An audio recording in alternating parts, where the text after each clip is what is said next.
I just got back from the Asheville, North Carolina Mother Earth News Fair. I got to meet Wranglerstar. So first of all, I'd like to talk about the fair. It was much more crowded than I expected. Whenever I bought my ticket online, I was number 7,000 and something. And so the first day was on Saturday, and it was quite busy.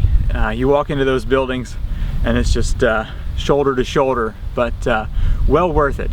There were lots and lots of vendors. You can go to various talks and speeches. My favorite speech, of course, was Wranglerstar. I also went to organic chickens and a few other different speeches. Why are so many people getting chickens? There we go, 5 pounds. This will be 40.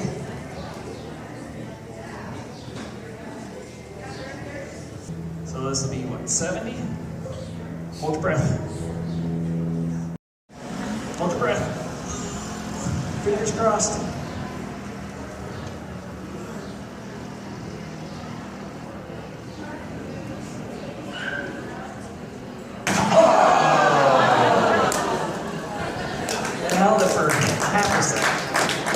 Well worth going. I recommend, if it's going to be in a town near you, that you go and check it out.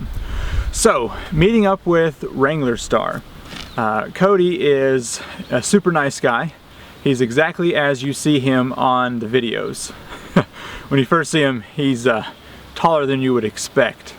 But one of the things I liked the most about him was he gives you one-on-one attention.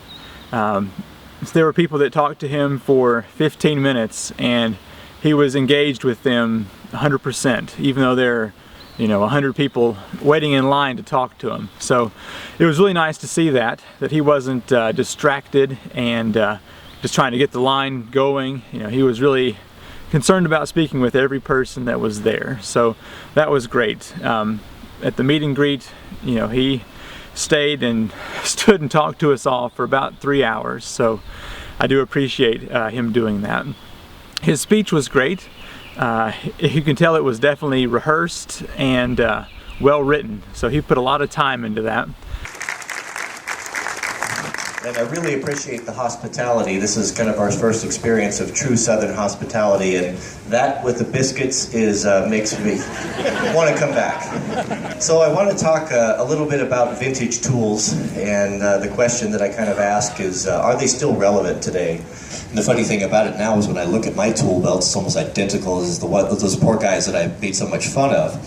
But they've still held on to some of that. They still had those abilities to do fine work and be craftsmen, where in just that one generation it was completely lost on many of us. Or up on the wall and you think, well, it's going to be a hassle to grab an extension cord and get the skill saw. I'll just grab this and I'll cut this 2x4 really quick.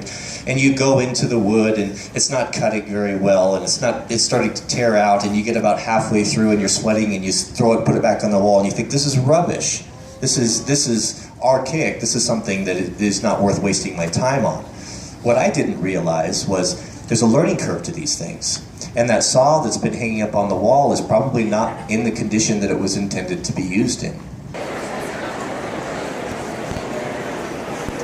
So if you have the chance to meet up with Cody and his family, I recommend doing that, because it was definitely a blessing to see a family that passionate about what they do. So thanks for watching, and if you have any questions, comments about Cody, write that down in the comments and I will try my best to answer from what I know about him. Alright, see you next time. Bye.